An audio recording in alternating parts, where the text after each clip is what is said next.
Hey guys, what's up? It's JRCuber. In this video, we have another cubicle unboxing. I'm not 100% sure what's in here. I'm assuming it is the Galaxy Megaminx version 2. So let's go ahead and open it up and see what's inside.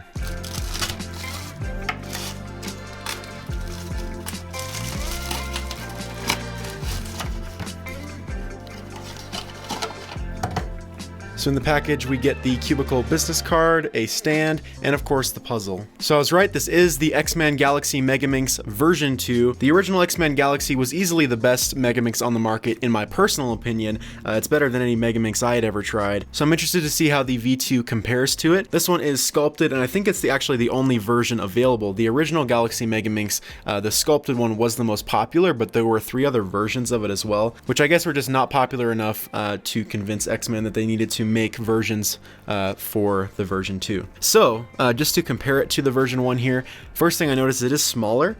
So quite a bit smaller actually. You can see if I line up the edge to edge there on the blue, you can see how much smaller it is.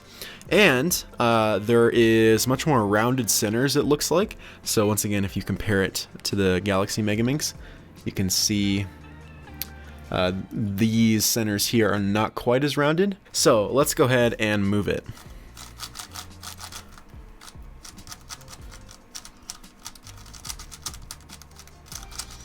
Well, that moves really great. I am very impressed. Yeah, I was pretty much expecting this to be really good. Usually the second version of a puzzle is just as good or better than the first version. That tends to be my experience. But yeah, this is awesome. The feeling is really similar to the version 1.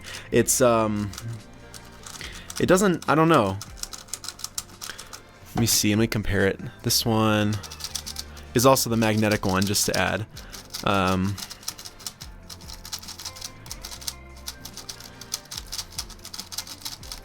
Yeah, the version 2 feels a little smoother actually, and not just because that one has the magnets, but just the turning itself is a little bit rougher on the version 1. So this one feels a little bit more smooth. Yeah, it seems to flow really well, so if I just kind of spam out some turns here, it looks good. We can do like a T-perm. I think you need 3 or 4 or something to get back to solved. Yeah, it's 3. Let me try, let me see, what other Alex can we do? Y-perm maybe? Yep.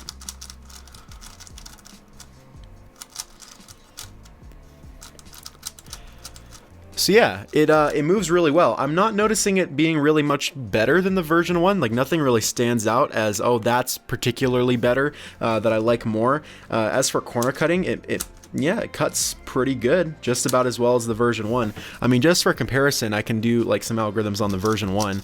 Like there's a J-perm.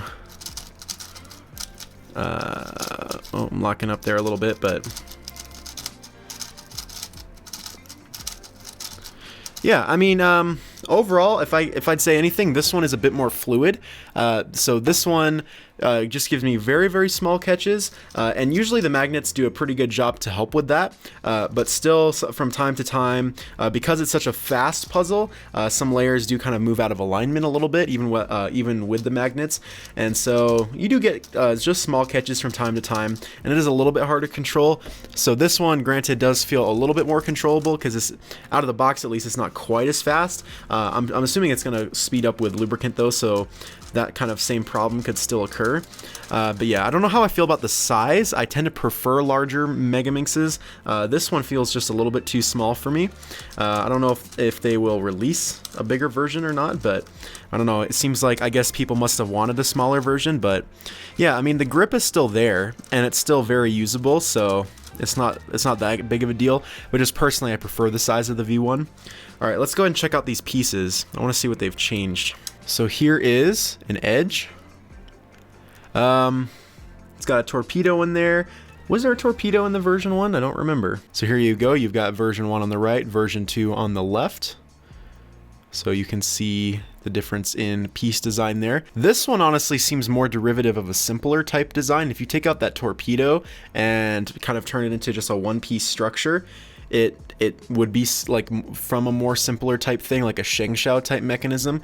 This one seems like a little bit more complicated. You've got like this track in here and the bigger base and stuff like that. So that's kind of interesting. And then the corners, just take a look at the corners. Again, the corners look pretty simple. They have that same kind of modern 3x3-esque type corner design though, where you just have the stock that's separate from the 3-piece, and it's got, you know, the big base and the skinny stock going down like that. If we compare that here to the version 1, the difference is that this one is a not capped, so this version 2 one just has the 3-piece assembly and then the 4th piece of being the stock. Here, this is a 3-piece assembly that is then capped with 3 more pieces.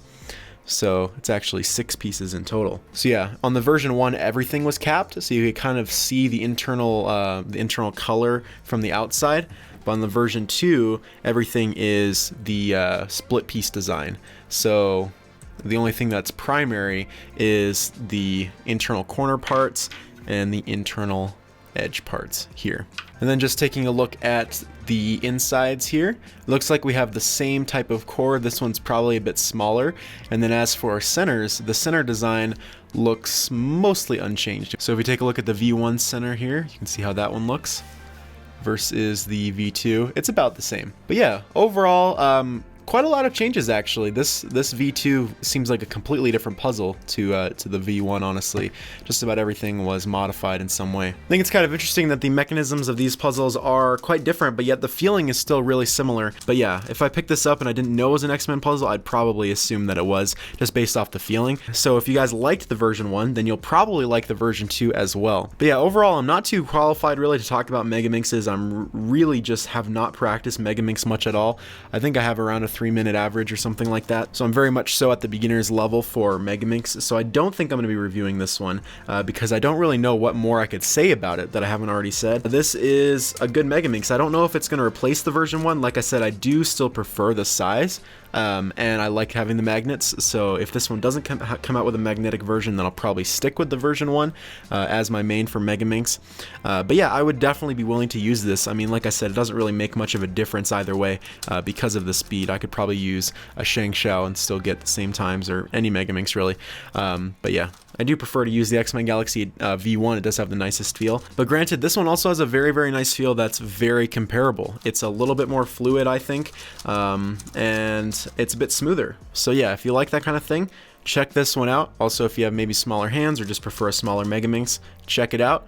Yeah, the link will be in the description. Thanks, of course, to the Cubicle for sending me this puzzle for free to make a video about. And that's about it for the unboxing of the X-Men Galaxy Megaminx version 2. If you guys like this video, make sure to give it a like. Links to all of my social media pages and my merch store will be linked down in the description below as always. Thanks for watching, guys. Bye.